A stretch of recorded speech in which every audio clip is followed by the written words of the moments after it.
In southern Europe, a peninsula stretches deep into the Mediterranean Sea, about 500 miles long and shaped like a boot. It even has a clear toe, a high heel, and a small spur above it. The locals call it Italy. Long ago, this peninsula became home to the greatest, most powerful, and most respected state of the ancient world. What started as a small town grew over centuries into a mighty empire, spanning from the Atlantic Ocean to the Caspian Sea and from Britain to the Upper Nile. Though its governance wasn't perfect, it was far ahead of its time, bringing peace and prosperity to lands once plagued by endless wars. When this empire eventually fell, the times that followed were so harsh that people remembered it for 1,000 years as a symbol of greatness and harmony. Its laws and traditions deeply shaped the development of Western nations, including the United States. It's hard to believe now, but around 1000 BC, no one would have expected Italy to become the heart of the ancient world's most powerful empire. Back then, the region was home to small, scattered tribes. They lived simple lives, farming, hunting, and trading. Civilization had long been thriving in other parts of the world. Egypt's pyramids were built 1,500 years earlier, and cities in the Middle East were already centers of advanced culture and technology. On Crete, people built advanced underground clay pipes for sanitation and water supply. Their capital, Knossos, had a well-organized water system for bringing in clean water and taking out wastewater. Between 1200 and 1000 BC, however, a major upheaval reshaped history. Tribes from the north began moving south, and powerful civilizations struggled to withstand their attacks. These invaders, armed with heavy iron swords, easily broke through the soft bronze shields of their southern rivals. Some empires fell entirely, while others were greatly weakened. Around 1000 BC, these iron-armed tribes reached southern Europe, including Italy. Archaeologists have found many traces of their settlements, especially in Villanova, near Bologna in northern Italy, leading them to be called the Villanovans. Soon after the arrival of the iron-wielding tribes, Italy saw the rise of its first true civilization. The Greeks referred to them as Tyrrhenians, a name still preserved in the Tyrrhenian Sea, southwest of Italy. But today, we know them as the Etruscans, and their land as Etruria. Etruria was located on the western coast of Italy, between the Tiber River in central Italy and the Arno River, about 200 miles northwest. Much of this area is now part of modern Tuscany, a name derived from the Etruscans. But who were the Etruscans? Were they Villanovans who had advanced to a higher level of development? Or were they newcomers from a region with a more developed civilization? It's hard to say. Their language remains undeciphered, so their writings are still unreadable. Over time, their culture blended into Roman society, leaving only fragments for us to study. Because of this, much about the Etruscans remains a mystery. The Etruscan cities formed a federation that reached the height of its power between 700 and 500 BC. During this time, the Etruscans controlled most of central Italy, extended into the Po River Valley in the north, and reached the Adriatic Sea. We know very little about the Etruscans, and their contribution to history is likely underestimated. In its early years, Rome was largely an Etruscan city, borrowing much of its traditions, culture, and practices from them. Roman religion carried a clear Etruscan influence, as did rituals of governance, public games, triumphal ceremonies, and even elements of the Latin language. Etruscan art, while later influenced by Greek culture, retained distinct elements of its own charm. One unique feature is the archaic smile found on Etruscan statues, where the corners of the mouth are turned upward, giving the figures a slightly humorous look. Etruscan art also shows strong Eastern influences, which might suggest they originated from Asia, or at the very least, traded extensively with Eastern civilizations. Scholars have carefully studied the undeciphered Etruscan language, hoping for clues about their origins. Most surviving writings are short inscriptions from tombs, and their analysis has only deepened the mystery. Some researchers believe the Etruscan language is part of the Indo-European family, while others classify it as Semitic. One theory suggests it developed from a mix of an Indo-European farmer's language and a Semitic dialect brought by aristocrats from Asia. Another idea is that Etruscan, like the Basque language, is a remnant of pre-Indo-European Europe, with no connection to any other known language. Etruscan religion revolved around death. Tombs were elaborately decorated, statues were primarily made to honor the dead, and funerary celebrations were a central theme in their art. Their rituals were somber, with practices like divination from the entrails of sacrificed animals, the flight of birds, and the interpretation of lightning.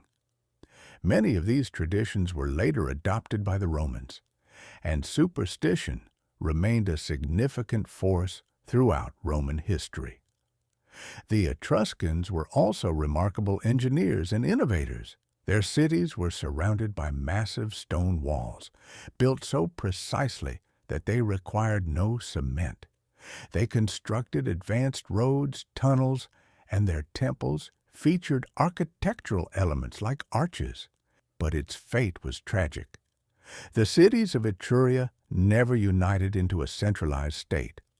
As a result, a city outside Etruria, which managed to rally other regions and had a clear purpose, gradually defeated the independent Etruscan cities one by one, despite each city initially being stronger.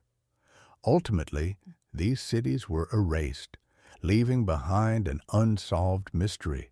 While the Etruscans were establishing themselves in Italy, other Eastern peoples were expanding into the Western Mediterranean.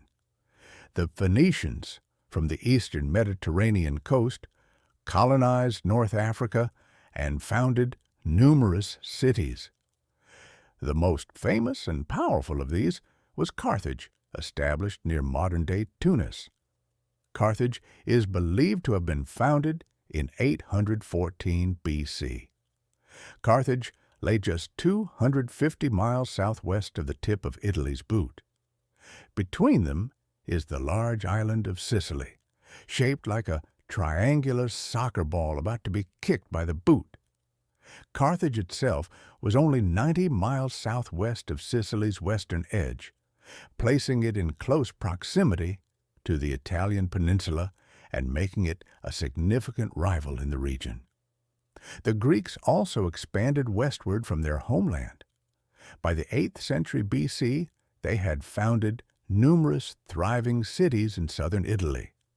These cities became so prosperous that the region was later called Magna Graecia, or Great Greece. The most famous city in Magna Graecia was Taras, known to the Romans as Tarentum, modern-day Taranto. It was founded around 707 B.C. on the coast, just inside the heel of Italy, where the shoreline curves to form a bay. On the island of Sicily, the Greeks settled along the eastern shores, while the Carthaginians occupied the western part. The largest and most renowned Greek city in Sicily was Syracuse, founded in 734 B.C. on the island's southeastern coast. By the mid-8th century B.C., the Etruscans controlled central Italy, The Greeks dominated the south, and Carthaginians loomed on the southwestern horizon. Around this same time, on the southern bank of the Tiber River, near the border of Etruria, a small settlement began to emerge. This settlement would become Rome. This region was part of Latium, an area stretching about 100 miles along the coast, just south of Etruria. Like Etruria, Latium was not a centralized state, but a collection of city-states. Each city governed itself and controlled nearby rural areas, forming alliances with neighboring cities for mutual defense against common enemies. By 900 BC, about 30 cities in Latium, sharing a common language, Latin, and similar traditions, joined together to form the Latin League. The League was likely established to defend against Etruscan expansion, which was advancing northwest at the time. The most powerful city in the League was Alba Longa, located about 12 miles southeast of the spot where Rome would later be founded. The true details of Rome's founding and early development are lost in the shadows of history, likely never to be fully uncovered. However, when Rome became the greatest city in the world, Roman historians created a wealth of captivating legends about its origins and the events that followed. By the time these legends were written, Greek civilization had already passed its golden age, but its achievements still inspired admiration. The greatest event of early Greek history, the Trojan War, became the starting point for Rome's legendary history, according to its storytellers. During the Trojan War, the Greek army crossed the Aegean Sea and laid siege to the city of Troy on the northwest coast of Asia Minor. After a long and grueling conflict, the Greeks captured and burned the city. According to legend later invented by Romans, one of Troy's bravest heroes, Aeneas, managed to escape the burning city. Along with a group of companions, he fled across the sea in 20 ships, searching for a new land where they could build a city to replace the one destroyed by the Greeks. After many adventures, Aeneas landed on the northern coast of Africa, where Queen Dido had just founded the city of Carthage.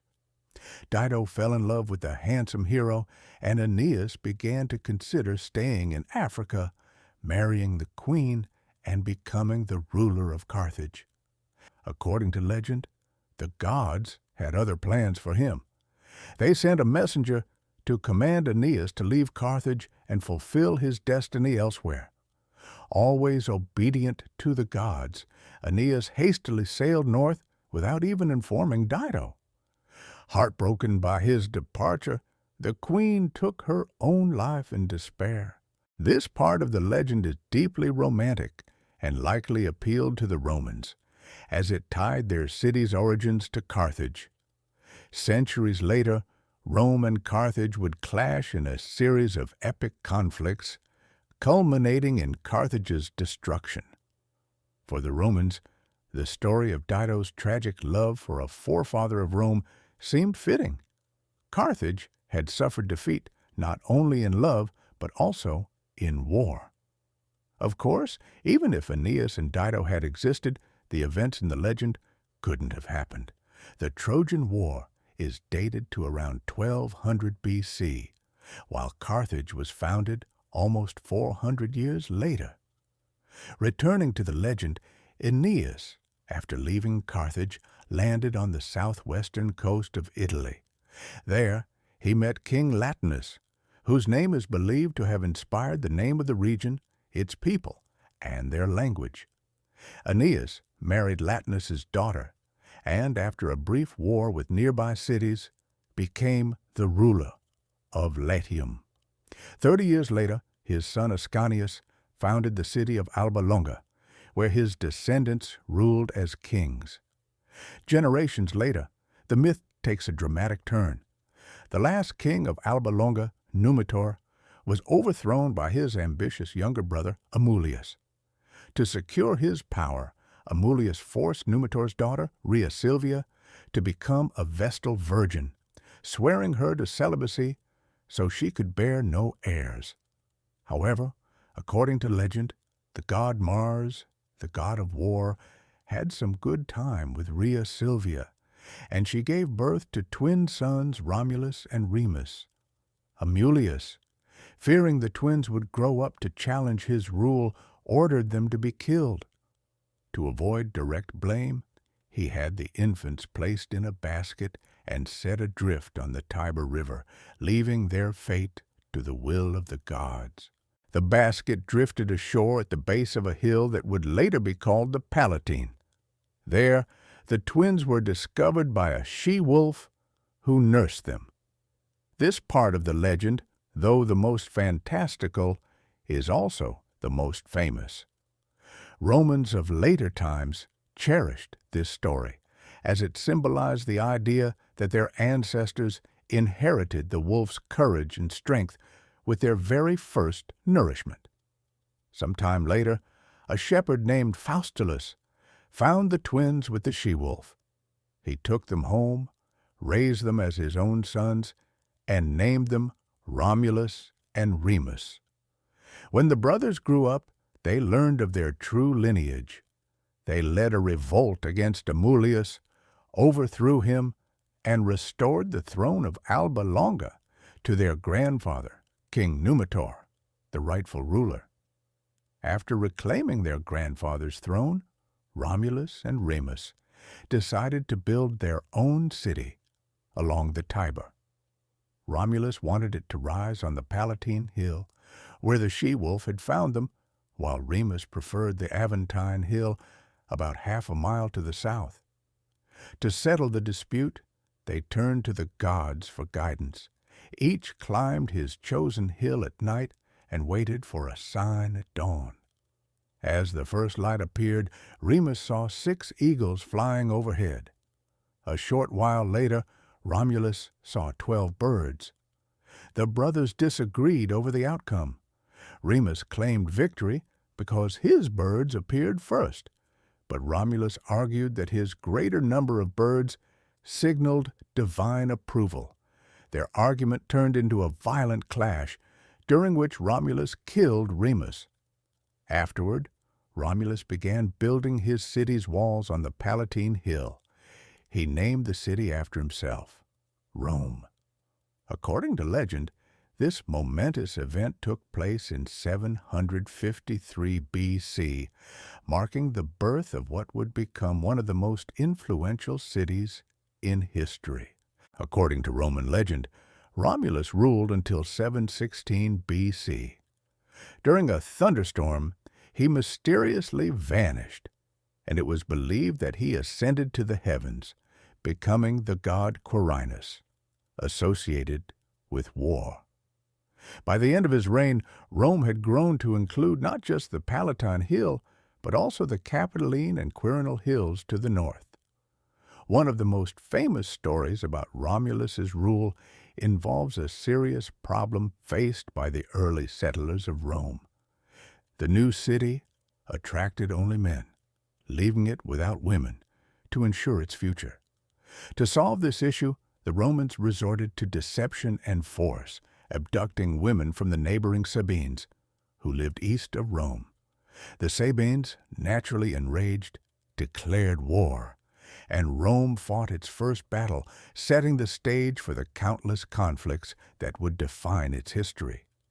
The Sabines besieged the Capitoline Hill and almost won when they managed to induce Tarpeia, the daughter of the Roman commander defending the city, to betray her people. The Sabines struck a deal with Tarpeia, promising her the items they wore on their left arms. Tarpeia assumed they meant their golden bracelets. Under cover of night, she secretly opened the gates to the city. However, the Sabines, who also carried shields on their left arms, hurled their shields at her, killing her. While they honored the deal in a twisted sense, they despised traitors, so they ensured her death. From that time on, the cliff on the Capitoline Hill where Tarpeia's betrayal occurred became known as the Tarpeian Rock. As a grim reminder of treachery, it was later used as an execution site where criminals were thrown to their deaths.